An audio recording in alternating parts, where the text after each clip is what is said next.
नमस्कार, आप देख रहे हैं कैपिटल टीवी का खास शो दो टूक। मैं हूं परवीन शे। यूपी से आज कई बड़ी खबरें सामने आ रही हैं, लेकिन सबसे बड़ी खबर सरकार के एक बड़े आदेश से जुड़ी है। देश में जनगणना 2027 की प्रक्रिया 1 अप्रैल से शुरू होने जा रही है। केंद्र सरकार ने हाउसिंग लिस्टिंग और हाउसिंग सेंसस के लिए 33 सवालों की एक ऑफिशियल लिस्ट जारी कर दी है।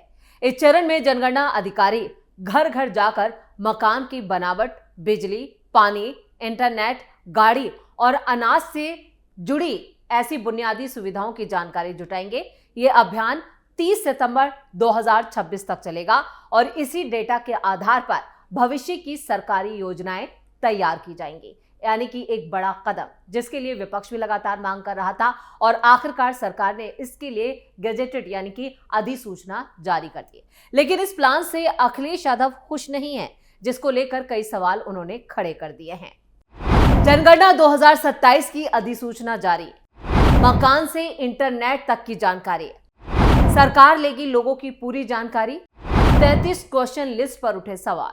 समाजवादी पार्टी के अध्यक्ष अखिलेश यादव ने 2027 की प्रस्तावित जनगणना की अधिसूचना को लेकर केंद्र सरकार और बीजेपी पर हमला बोला है। इसके साथ ही पूर्व मुख्यमंत्री अखिलेश यादव ने सवाल उठाया कि जब जनगणना के फॉर्म में जाति का कॉलम ही नहीं है तो फिर जातिगत जनगणना कैसे होगी। अखिलेश यादव ने इसे बीजेपी का जुमला करार देते हुए कहा कि जातिगत जनगणना न कराना पीडीए के अधिकारों के खिलाफ एक सुनियोजित साजिश है, यानी ये इरादतन एक साजिश रची जा रही है। सपा मुखिया अखिलेश यादव ने एक्स पर एक लंबा चौड़ा पोस्ट लिखा है। जनगणना की अधिसूचना में जाति का कॉलम तक नहीं है, गिनेंगे क्या। जातिगत जनगणना भी बीजेपी का जुमला है। बीजेपी का सीधा फार्मूला ना गिनती होगी, ना अनुपातिक आरक्षण अधिकार देने का जनसांख्यिकी आधार बनेगा। जातिगत जनगणना ना कराना पीडीए समाज के खिलाफ भाजपाई साजिश है। पूर्व सीएम अखिलेश यादव ने आगे लिखा, आज बीजेपी पर भरोसा करने वाले अपने को ठगा हुआ ही नहीं बल्कि घोर अपमानित भी महसूस कर रहे हैं। बीजेपी में जो कार्यकर्ता और नेता अब तक जातिगत जनगणना करवाने का दावा कर रहे थे, वो अब अपने समाज में मुंह दिखाने लायक नहीं बचे हैं। वो अब गले से भाजपाई पट्टा और घरों, दुकानों, वाहनों से बीजेपी का झंडा उतारने के लिए मजबूर है। पीडीए को अपने मान सम्मान, आरक्षण और अधिकार की लड़ाई खुद लड़नी होगी। अखिलेश यादव यही नहीं रुके, उन्होंने आगे लिखा, अब जब विरोध होगा तो छलजीवी बीजेपी फिर कहेगी ये टाइपिंग मिस्टेक हो गई। बीजेपी अब इतनी बुरी तरह एक्सपोज हो गई है कि सबको मालूम है कि अपने गलत मंसूबों के भांडाफोड़ होने के बाद आगे क्या करेगी। दरअसल ये भाजपाई चालाकी नहीं, भाजपाई बेशर्मी है। अब शब्दकोशों में वचन विमुखी बीजेपी का मतलब धोखा लिख देना चाहिए। वैसे ये कोई पहली बार नहीं है जब अखिलेश यादव ने बीजेपी और केंद्र सरकार पर निशाना साधा हो। सेंसस को लेकर वो पहले भी सवाल उठा चुके हैं। इससे पहले विपक्ष खुद इतना ज्यादा दबाव डाल रहा था सरकार पर कि सेंसेक्स कराया जाए। राहुल गांधी हर चुनावी मंच से और हर चुनावी रैली में और यहां तक कि कांग्रेस के अपने कार्यक्रमों में भी वो बार बार कह रहे थे कि जातिगत जनगणना कराई जानी चाहिए और पता होना चाहिए कि देश में कितने ओबीसी हैं, कितने ठाकुर हैं, कितने सवर्ण हैं, सभी का, दलितों तक का यहाँ पर पूरा आंकड़ा, डेटा आना चाहिए। जब अब सरकार इसके लिए अधिसूचना जारी कर दी है तो इस पर भी बवाल किया जा रहा है। विपक्ष की आदत बन चुकी है कि सिर्फ हो हल्ला और हंगामा करना। अखिलेश यादव भी यही कर रहे हैं। 2027 विधानसभा चुनाव अभी दूर है, लेकिन उसकी बिसात इन्होंने पहले से ही बिछा दी है।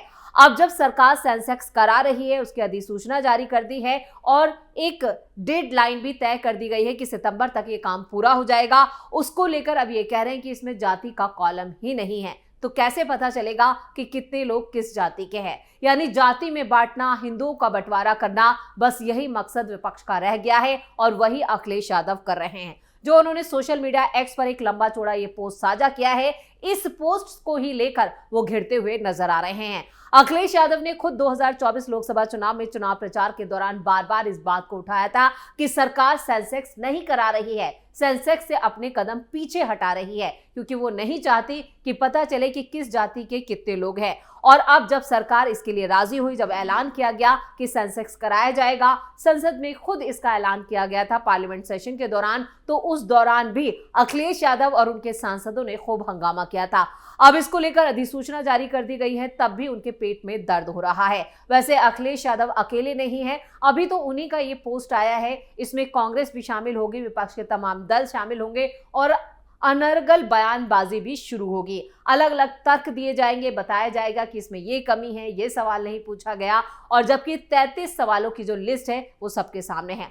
कुल मिलाकर विपक्ष का सिर्फ मंसूबा यही है कि उसे हंगामा करना है, बवाल करना है, और जिसका जिक्र अखिलेश यादव ने अपने इस पोस्ट में किया है। उन्होंने साफ किया है कि इस पर हम आंदोलन करेंगे, यानी अभी से आंदोलन की चेतावनी अखिलेश यादव की तरफ से दे दी गई है। और इस पोस्ट से ये भी यहां पर मायने निकाले जा रहे हैं कि अखिलेश यादव और तमाम विपक्षी पार्टियां सेंसेक्स में जो 33 सवालों की लिस्ट दी गई है उसको लेकर एक बड़ा प्लान बना रही है, यानी हंगामा और बवाल करने की। इधर सरकार ने भी पहले से तैयारी कर ली है, यानी एक एक सफाई को अब नापा जाएगा। अगर सड़कों पर उतरकर इन्होंने बवाल काटा तो इन पर जमकर डंडे भी बरसेंगे और योगी की पुलिस भी इसके लिए तैयार है। कुल मिलाकर अगर इस काम में विघ्न डाला गया, बाधा पहुंचाई गई, तो एक्शन भी होना तय माना जा रहा है। केंद्र सरकार ने 22 जनवरी को ही जनगणना 2027 के पहले चरण में पूछे जाने वाले 33 सवालों की लिस्ट जारी की है। जनगणना का पहला चरण हाउस लिस्टिंग और हाउसिंग जनगणना से होगा, जो अप्रैल से सितंबर के बीच कराया जा रहा है। इस चरण के लिए हर राज्य और केंद्र शासित प्रदेश के 1 अप्रैल से 30 सितंबर के बीच किसी भी 30 दिनों की अवधि का चयन किया जाएगा। और भारत के रजिस्ट्रार जनरल मृत्युंजय कुमार नारायण ने एक राजपत्र अधिसूचना में इन सवालों की जानकारी दी है, जिसमें मकान की बनावट, बुनियादी सुविधाएं, घर में रहने वाले विवाहित जोड़ों की संख्या और परिवार के मुखिया के लिंग जैसी जानकारियां शामिल हैं। अधिसूचना में यह भी कहा गया है कि केंद्र सरकार निर्देश देती है कि सभी जनगणना अधिकारी अपने अपने निर्धारित स्थानीय इलाकों में और भारत की जनगणना 2027 के तहत हाउस होल्ड लिस्टिंग और हाउसिंग जनगणना अनुसूची के जरिए नीचे से सूचीबद्ध सभी बिंदुओं पर सभी व्यक्तियों से सवाल पूछकर जानकारी इकट्ठा करेंगे। किन सवालों से होगी शुरुआत? जांच की शुरुआत भवन संख्या यानी नगर पालिका, स्थानीय प्राधिकरण या जनगणना संख्या यानी जनगणना मकान संख्या, मकान के फर्श की प्रमुख सामग्री, दीवार की प्रमुख सामग्री, छत की प्रमुख सामग्री, यानी कि जो सामान यूज किया गया है वो, मकान का इस्तेमाल, मकान की स्थिति, घरेलू संख्या की जानकारी लेने से होगी। इसके बाद घर में सामान्य रूप से रहने वाले कुल व्यक्तियों की संख्या कितनी है ये भी पूछा जाएगा। परिवार के मुखिया का नाम, परिवार के मुखिया का लिंग और क्या मुखिया अनुसूचित जाति, अनुसूचित जनजाति या दूसरी जाति से संबंधित है। मकान का स्वामित्व यानी मकान का मालिक कौन है, परिवार के पास खास रूप से कितने कमरे इस मकान में हैं और घर में रहने वाले विवाहित यानी कि जो मैरिड कपल हैं उनकी संख्या से जुड़ी जानकारी भी पूछी जाएगी। इसके बाद बुनियादी सुविधाओं जैसे पीने के पानी का मुख्य स्रोत क्या है, पीने के पानी की उपलब्धता, रोशनी का मुख्य स्रोत यानी बिजली की जानकारी और इसके साथ ही टॉयलेट यानी शौचालय की भी जानकारी ली जाएगी और शौचालय किस प्रकार का है ये भी जाना जाएगा। गंदे पानी की निकासी, रेडियो, ट्रांजिस्टर और नहाने तक की सुविधा, रसोई की उपलब्धता और एलपीजी, पीएनजी कनेक्शन, खाना पकाने के लिए किस तरह का इस्तेमाल यानी कौन सी गैस इस्तेमाल की जाती है वो भी जानी जाएगी। ईंधन से जुड़ी जानकारी ली जाएगी और आखिर में टेलीविजन, इंटरनेट की सुविधा, लैपटॉप या computer, telephone, mobile phone, smartphone, cycle, scooter, motorcycle, moped, car, jeep, van, साथ ही घर में खाया जाने वाला मुख्य अनाज और जनगणना से जुड़े संपर्क के लिए मोबाइल नंबर की जानकारियां दर्ज की जाएंगी, यानी जो ऑफिशियली नंबर दर्ज हैं उनसे जुड़ी जानकारियां हासिल की जाएंगी। पूछे जाने वाले सवालों की लिस्ट भी हम आपको बता देते हैं कि जो 33 सवाल हैं वो क्या हैं। सवाल नंबर 1 है भवन संख्या यानी नगर पालिका और स्थानीय प्राधिकरण जनगणना संख्या, जहां पर आपका मकान नंबर, ब्लॉक नंबर होगा, उसमें पूरी जानकारी ली जाएगी। जनगणना में मकान का नंबर। नंबर 3 मकान के फर्श की प्रमुख सामग्री यानी मकान में जो फर्श है उसके लिए कौन सा मार्बल यूज किया गया है या सिर्फ सीमेंट का फर्श है। नंबर 4 मकान की दीवार की प्रमुख सामग्री क्या है, यानी मकान की जो पेंटिंग की गई है या जो दीवार पर कलर किया गया है वो डिस्टेम्पर है या खाली ऐसे ही वाइट वॉश किया गया है, ये जानकारी भी ली जाएगी। मकान की छत कैसी है, उसमें क्या यूज किया गया है ये भी, और मकान किस तरह से इस्तेमाल किया जा रहा है, मकान की स्थिति क्या है, 1 मंजिला है, 2 मंजिला है कि 4 मंजिला है, इसकी स्थिति भी आपको देनी होगी। और घरेलू संख्या इसके साथ ही सवाल नंबर 9 जो है वो घर में सामान्य रूप से रहने वाले कुल व्यक्तियों की संख्या पूछी जाएगी। परिवार के मुखिया का नाम, परिवार के मुखिया का लिंग और क्या मुखिया अनुसूचित जाति, अनुसूचित जनजाति या किसी और कास्ट से जुड़ा है तो उसकी जानकारी भी इस सवालों में है। मकान मालिक कौन है उसकी जानकारी, परिवार के पास कितने कमरे हैं इस मकान में, यानी ग्राउंड फ्लोर पर अगर 2 कमरे हैं तो उनकी जानकारी भी देनी होगी, फर्स्ट फ्लोर सेकंड फ्लोर पर कितने कमरे हैं, सारी जानकारी आपसे ली जाएगी।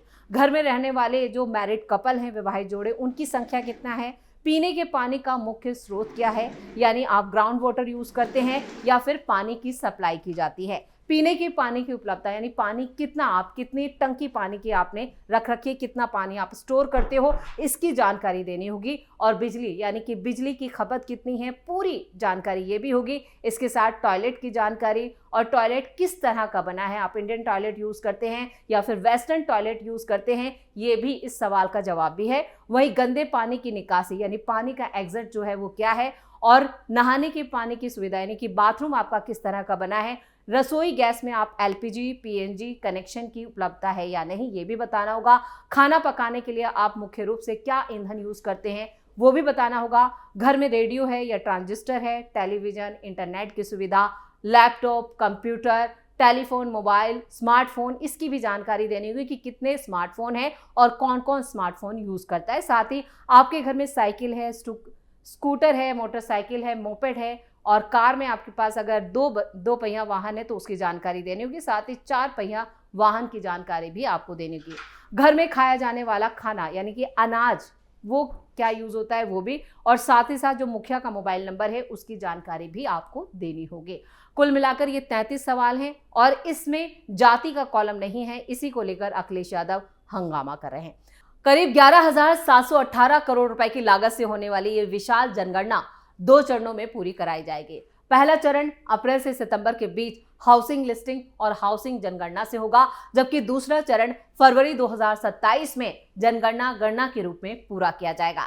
यानी चरण 1 में पहला जो रखा गया है उसमें सभी अधिकारियों को जिम्मेदारी दी गई है, जो सिर्फ अभी अधिसूचना है और ये कैसे कैसे कौन कौन अधिकारी कराएंगे, कौन से महकमे के सबसे ज्यादा अधिकारी इसमें शामिल किए जाएंगे, इसकी डिटेल आनी अभी बाकी है। कुल मिलाकर अधिसूचना जारी हुई है और उस पर सियासत भी तेज हो गई है। जिस तरह से अखिलेश यादव मैदान में कूदे हैं तो अंदाजा लगाया जा रहा है कि जैसे जैसे वक्त बीतेगा इसमें कई और नेताओं की भी एंट्री होने वाली है। सेंसेक्स को लेकर और जाति का कॉलम ना होने की वजह से सबसे ज्यादा बवाल जो है वो यूपी में मच सकता है, क्योंकि यूपी में 2027 में चुनाव है और यूपी की सियासत जातिगत सियासत है।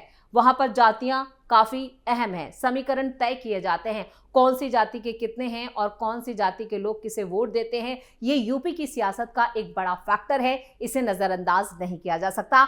इसीलिए अखिलेश यादव सबसे पहले चिल्ला रहे हैं। पीडीए जो उन्होंने पीडीए बनाया है, उनका पीडीए भी इसी पर आधारित है, जिसमें अल्पसंख्यक, दलित और सवर्ण जाति के सभी पीडीए, कुल मिलाकर जो पीडीए की वो राजनीति कर रहे हैं, जिस पीडीए के बलबूते पर 2024 लोकसभा चुनाव में उनके 37 सांसद जीत कर आए थे, अब उसी पीडीए को वो 2027 के विधानसभा चुनावों में भी उसी पर अमल करना चाहते हैं। और उससे पहले जो सेंसेक्स हो रहा है उसमें घाटा विपक्ष का हो सकता है, इसीलिए समाजवादी पार्टी इसको लेकर सबसे ज्यादा सवाल उठा रही है। अब उन्होंने जाति के कॉलम पर सवाल तो उठा दिया है, लेकिन सवाल तो उनके इस सवाल पर भी उठ रहा है क्योंकि वो खुद ही मांग कर रहे थे कि किसी भी तरह से सेंसेक्स कराया जाए। अब जब जातिगत जनगणना का अधिसूचना जारी कर दी गई है उसमें भी अखिलेश यादव को सबसे ज्यादा तकलीफ हो रही है। इसी के साथ इस खास शो में इतना ही। वीडियो कैसा लगा कमेंट करके अपनी राय जरूर दें, वीडियो को लाइक करें, शेयर करें और कैपिटल टीवी को सब्सक्राइब जरूर करें। धन्यवाद।